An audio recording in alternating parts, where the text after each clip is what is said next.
Welcome back to the Metro on 1019 WDET FM. I'm Tia Graham.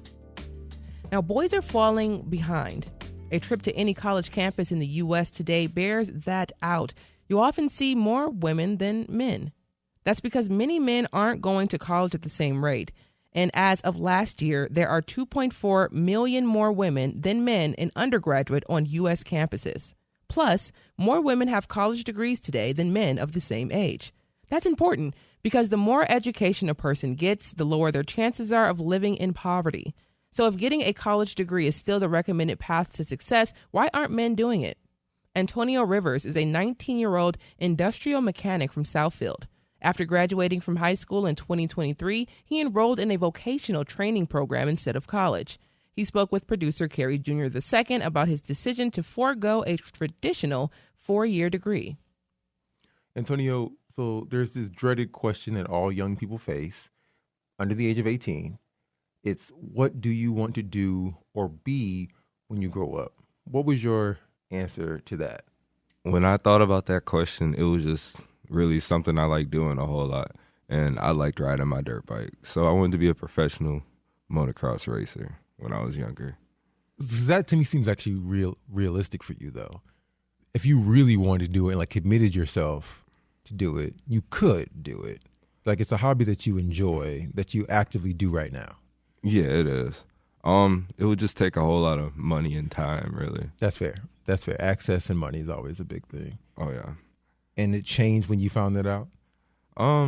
Honestly, it really changed, like, probably before I got out of high school. Probably, like, my senior year. What changed it? Because I was getting older. Usually, like, a lot of teams pick up kids when they're, like, about 16, 15. And I was, like, about 17, and I wasn't where I wanted to be at, really.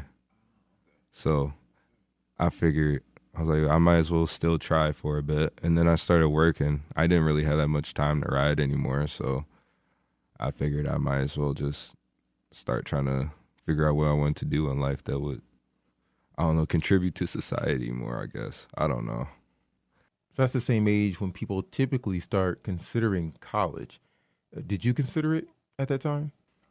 I was thinking about college for sure. I was thinking about college a whole lot. I wanted to go to Michigan State. Mm-hmm. I still didn't know what I really wanted to do. At first, I was saying, oh, yeah, I'm going to do architecture and stuff, but I didn't know if that was really what I wanted to do, you know? And I really didn't like doing schoolwork all that much either because it just wasn't as interesting to me. What about school did you not like? Or like, yeah, like what was it where you were like, this isn't something I want to continue to do in this way? I think it was more so just all like the schoolwork that kept on getting piled on top of me all at once. And to be honest, I just wanted to go and ride my dirt bike after school or just go hang out with my friends or whatever, not go home and do more schoolwork. It almost felt more so like a job than anything that I wasn't getting paid for. Was there a subject that you liked? Was there a subject in school that was your favorite? So I liked, obviously, shop class, economics. I was doing more so like my taxes, credit cards, like living by yourself and stuff like that. Well, you had a class that was teaching you how to do your taxes? Yeah, just like knowing what to look for and stuff like that. Can somewhat do the math still a little bit, but. Oh, so you like the math of money? Basically, yeah. That's what I like doing. What was it like going to school for you in those early years? So I'd say we'll start in elementary school. At first, I was fine. And then it was like whenever we were like sitting down and we were like, I don't know, it was more so when we were sitting down and we had to like listen or something like that. I wouldn't really feel like sitting down. More so because I was just trying to talk to my friends or whatever. Or I'd get up, go grab something from my desk just so I could move around because I used to hate just sitting still for a while. I don't know if I had ADHD or what, but now I'm pretty chill, so I kind of rule it out. What was the best way for you to learn? Typically for me, like doing it and trying it over and over again. Typically, like, especially since I've been at work and I was learning new stuff and how to set programs up and things like that, I'd have someone walk me through it a couple times, and then after a while, just from repetition, I'd learn how to do it. And walk you through meaning like you were actively doing the thing. Yeah. Okay. You weren't sitting down looking at a PowerPoint. No, PowerPoints, they don't really help in my opinion. That's fair. That's fair. You're listening to The Metro on 1019 WDET. I'm Kerry Jr. II, a producer on the show. I'm talking with Antonio Rivers about how young men are not going to college at the same rate as young women. He chose to enroll into a skilled trades program, and so we're just talking about his education growing up and how he made the decision he did.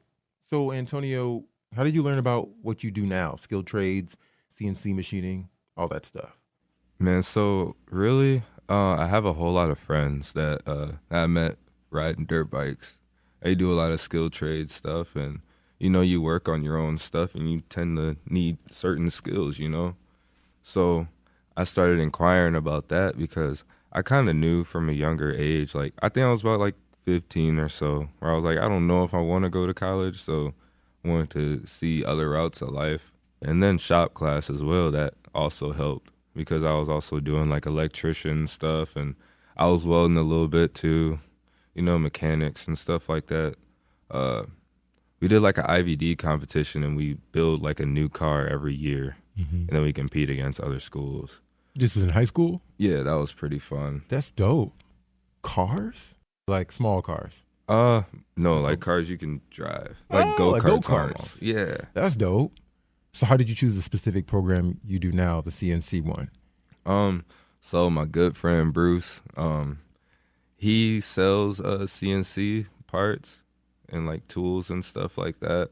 So I wanted to be a salesman like him. But you don't sell right now, right? No, I'm more so in the shop now.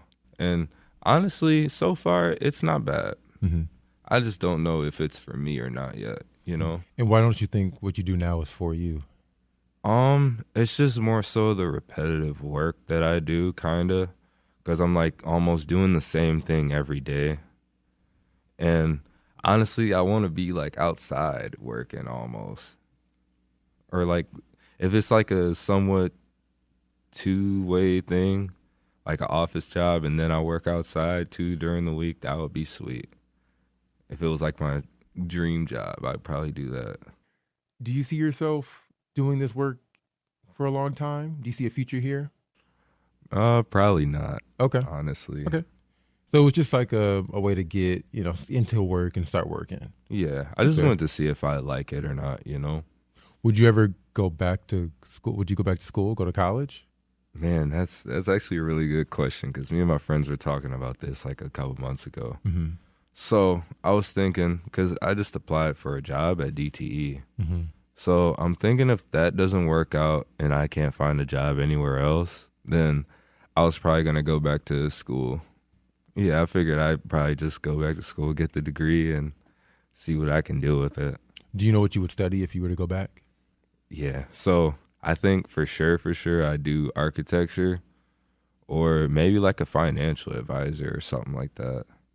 So do you feel like what you've done so far has kind of informed where you want to go if you were to go to college?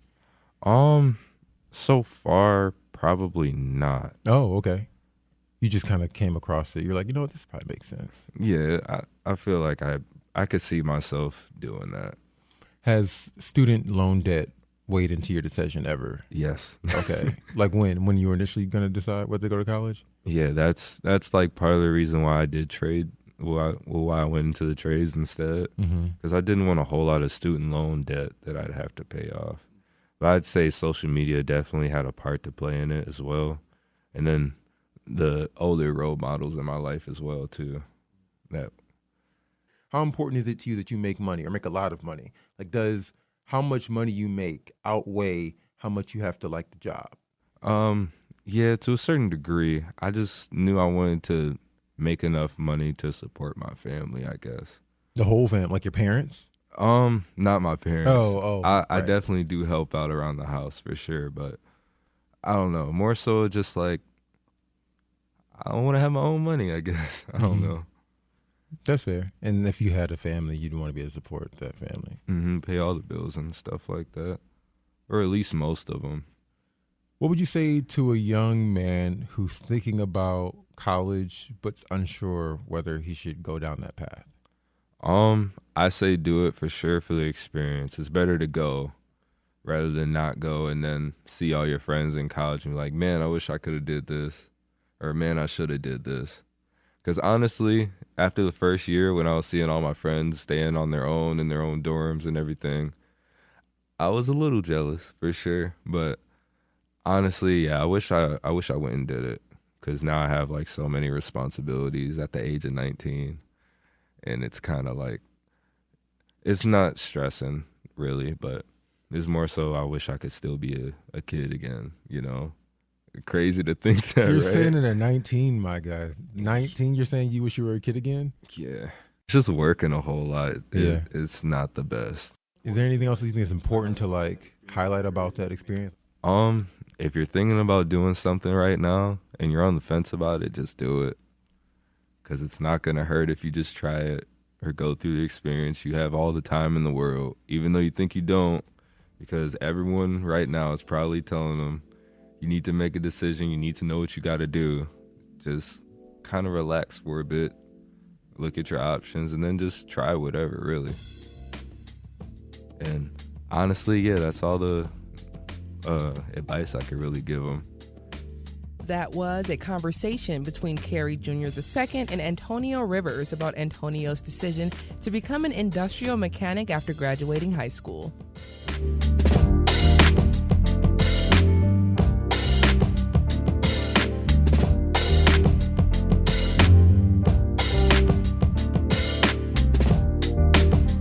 This is the Metro, and here's some news from the WDET newsroom. Governor Gretchen Whitmer is praising President Donald Trump for promising to help keep an invasive carp species from causing damage in the Great Lakes. Trump signed a memo that encourages Illinois to complete a barrier to the carp entering Lake Michigan. As well, just taking a quick look at sports, the Boston Red Sox are in town. That first pitch is set for 6:40, and the Tigers right now are 26-15, so they're rolling along this early season. Coming up on the Metro, the struggles boys are facing start well before the decision to go to college. We'll hear more about the challenges and some solutions for young men when it comes to this issue. We'll be right back on the Metro. You all stay right there.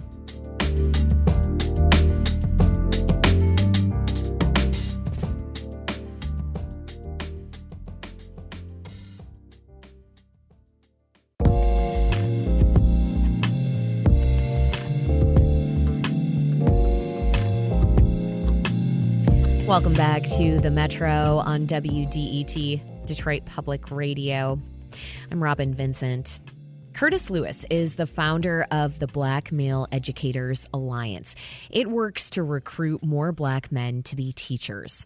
Curtis joined the Metro to discuss why drawing more black men into the classroom is vital. Curtis, welcome to the Metro.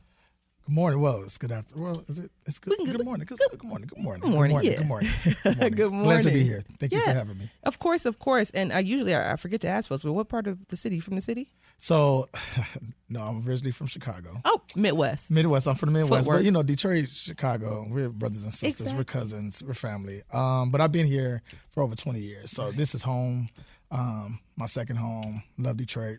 Love Chicago. But I'm a Detroiter. Yeah. Been doing work here for over 20 years. So this is home. I love the connection because I have tons of family in Chicago as well, rooted in Chicago. So it's sister cities for Absolutely. sure. But your org works with young boys. When you ask young black boys especially what they want to do in their careers, what do they say? What are you hearing?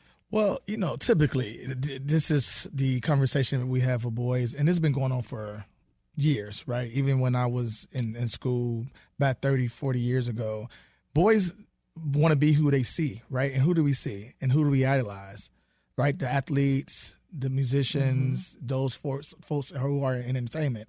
So what the boys want to do is what they see. And so many of them often say, I want to be a basketball, I want to be a football player, I want to be, I want to be a rapper, I want to be a musician, which are all great things, right? But I think it just speaks to the idea of we have to expose our young men to other career options. Mm-hmm. And do they expect to go and complete college in order to achieve these particular goals? I mean, it's all part of the narrative, right? So it depends on what family is talking about, what schools are talking about, what experience they are having at school, and what people are encouraging them to do, right? So as early as 5, 6, 7 years old, young boys are oftentimes geared towards you. Oh man, he's fast. He's going to be an athlete, right?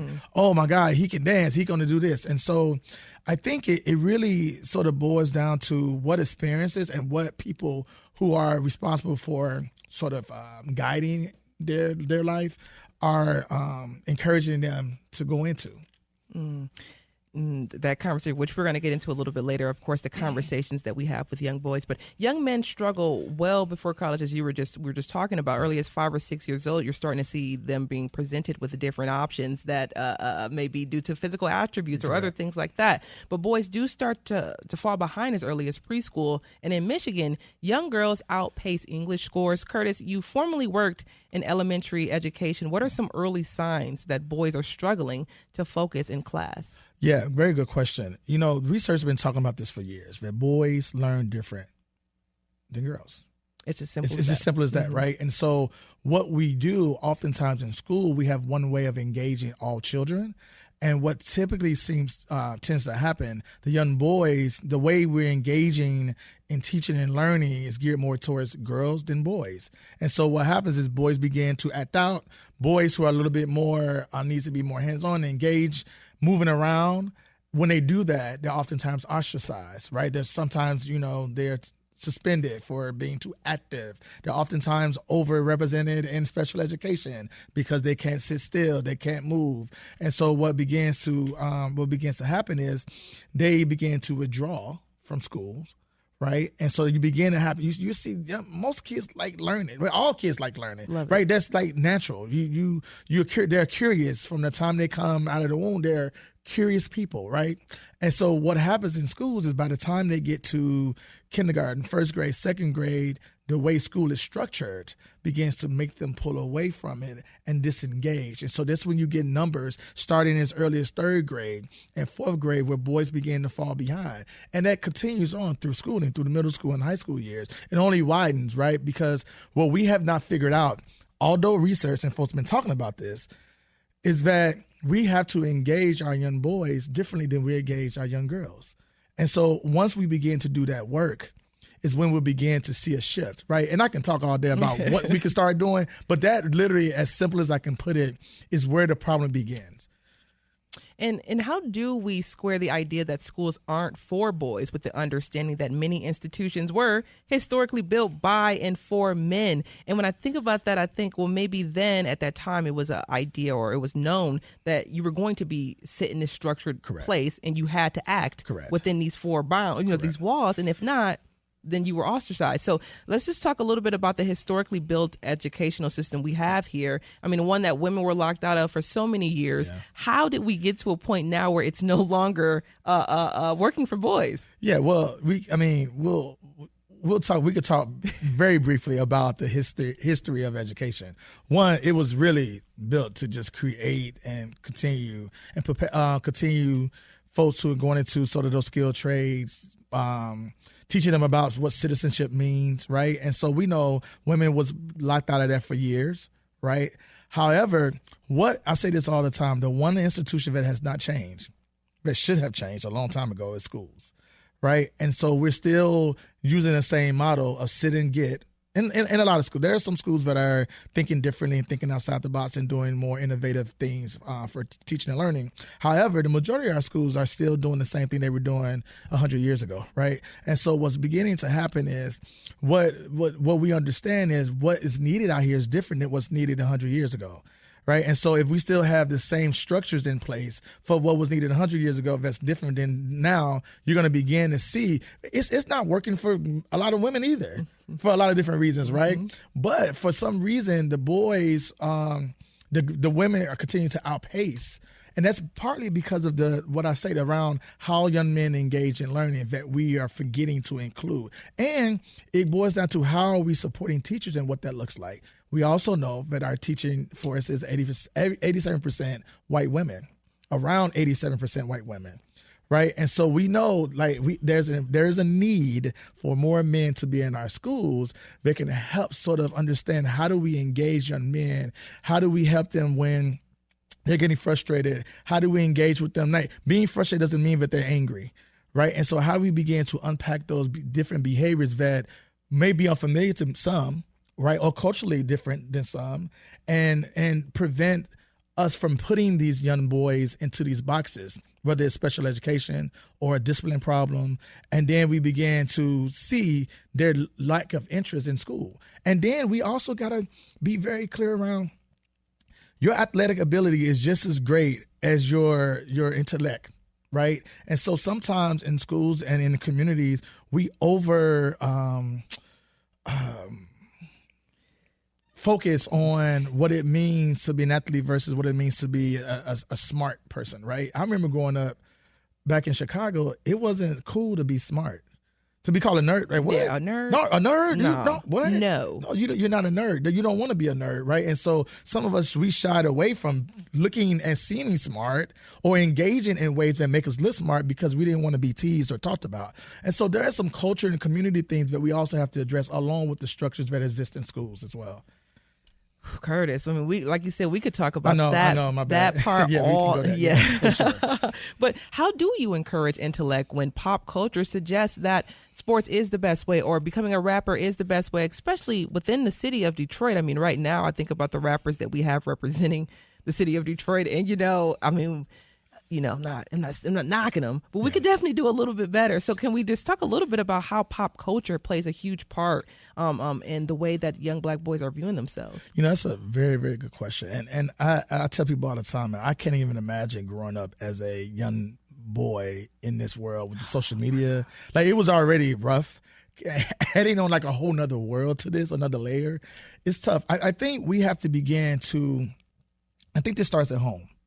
And we have to begin to highlight the importance of learning how to read just as much as you being able to catch this ball, right? Both are important. Like that's great, right? But how do we highlight and emphasize the importance of both?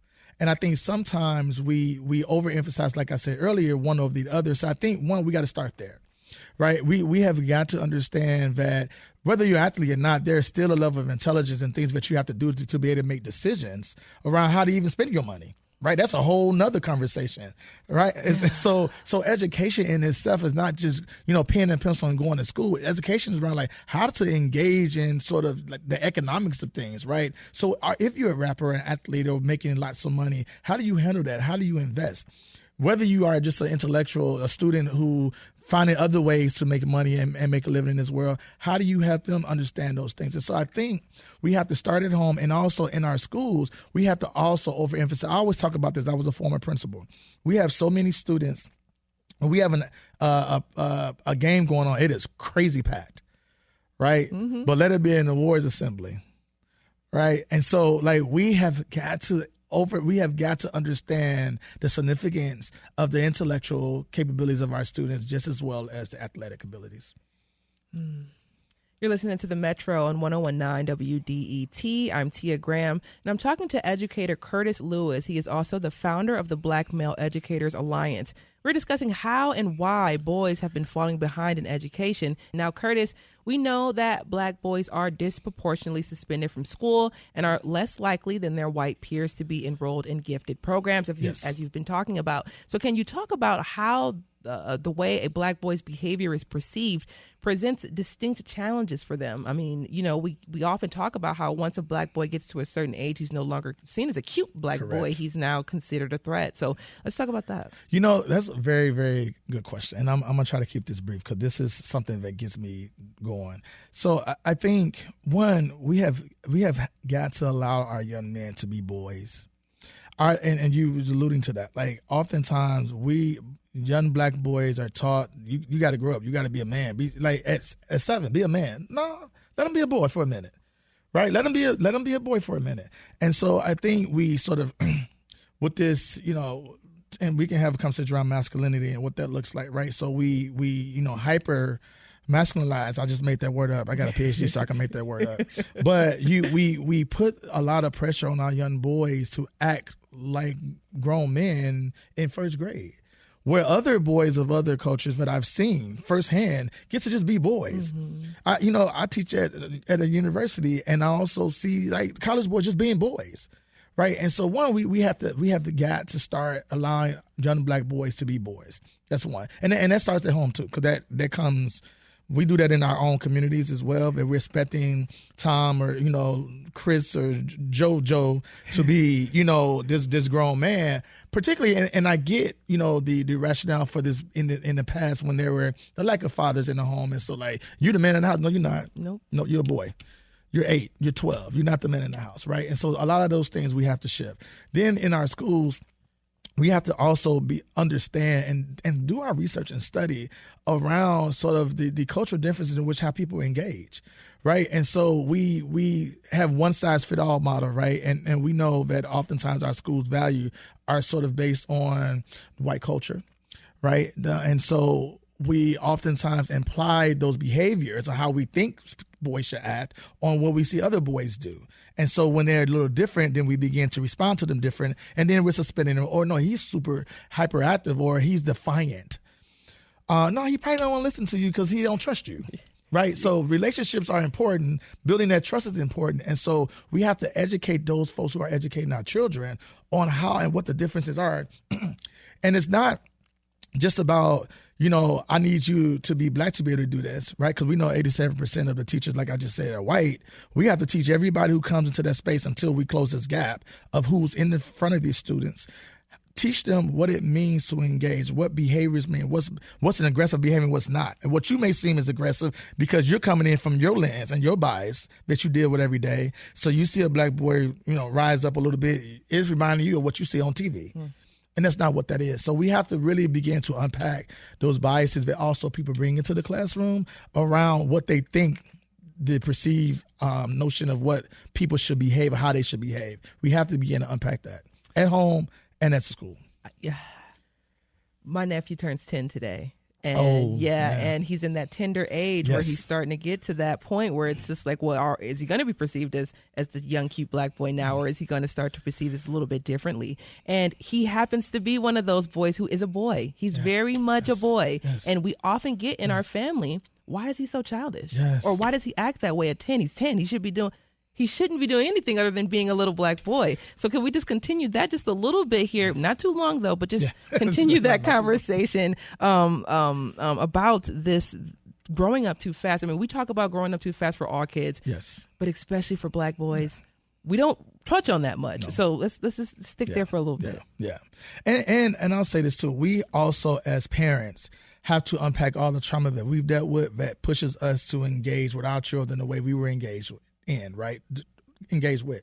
And so it's important for us, like as a father of 3 boys, I was very aware, and I feel like I got better as I had more kids, right? So this last one, he's getting the best version of me versus the oldest, right? But I had to unpack what I thought it meant for a 12-year-old to act or a 10-year-old to act, because I grew up in the 80s.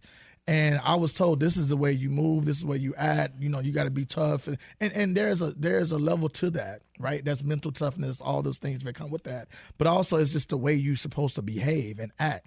So we asking, 4-year-olds, like, you got a little girlfriend, like, relax, he 4. He don't know. He just let him chill out. Let him learn himself for a minute before we start saying, oh, that's his little girl. So all these things, society plays a role. Our families plays a role in how we encourage or facilitate the way they see the world.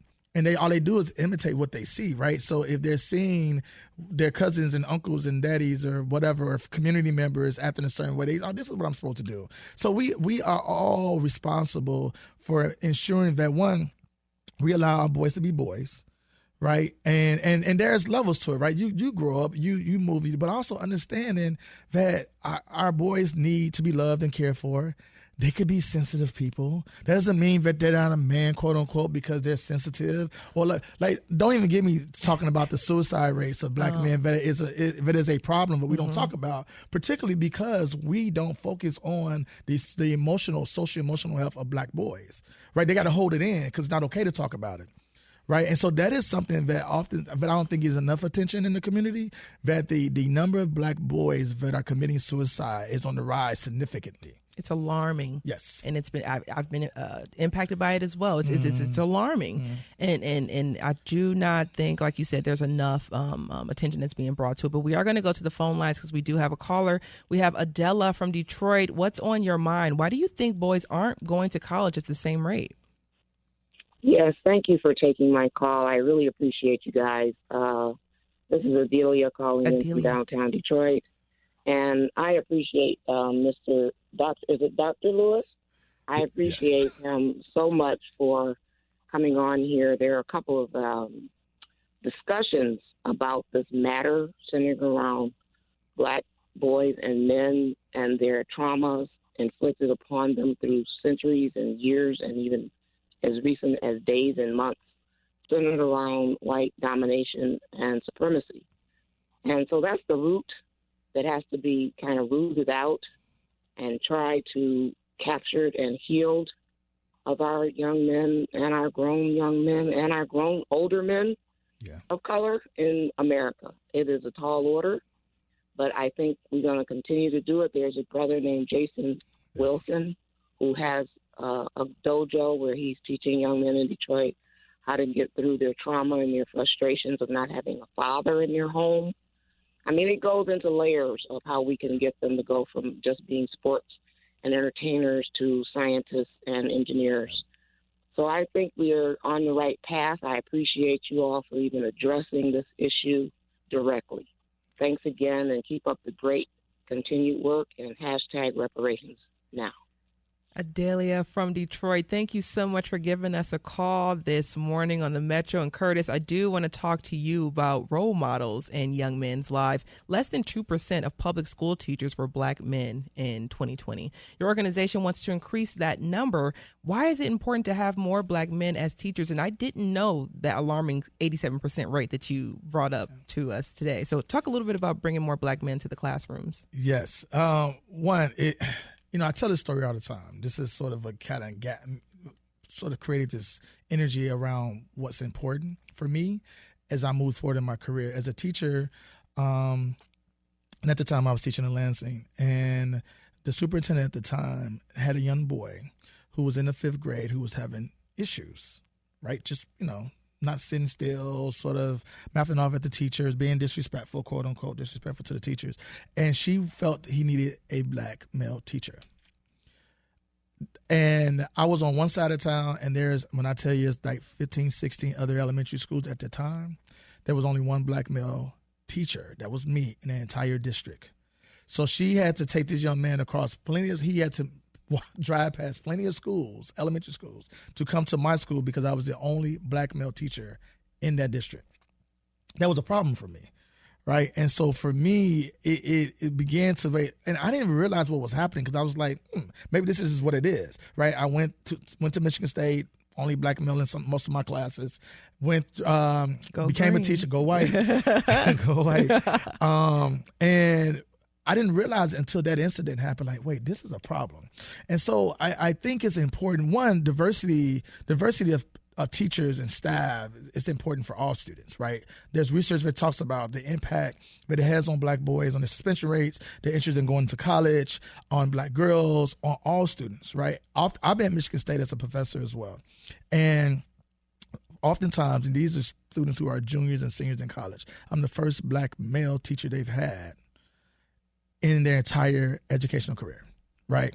So that's the problem. So part of the work that we do at BMEA is we focus on this recruitment strategy, right? So it's important for us to begin to help younger boys understand what's possible. As I mentioned earlier, show them other areas of interest. So we started a youth leadership development program that's focused on increasing the number of Black boys who are going into teaching. That's high school boys who are tutoring and elementary school boys. They do that year round, right? And so we also expose them to what it means to be a teacher. So they visit universities, they talk to professors, they do all these things for a whole entire year over the course of the 3 years with the hope that they become teachers. And so we got to start there. That was Curtis Lewis speaking with Tia Graham about the challenges boys face in school. The Metro is produced by Sam Corey, Carrie Jr. II, and Jack Philbrandt. Our engineer is Nate Bender. Our senior producer is David Lyons. I'm co-host Robin Vincent with Tia Graham. Thanks for listening. We'll talk soon. This is WDET FM, Detroit Public Radio, your connection to news, music, and conversation.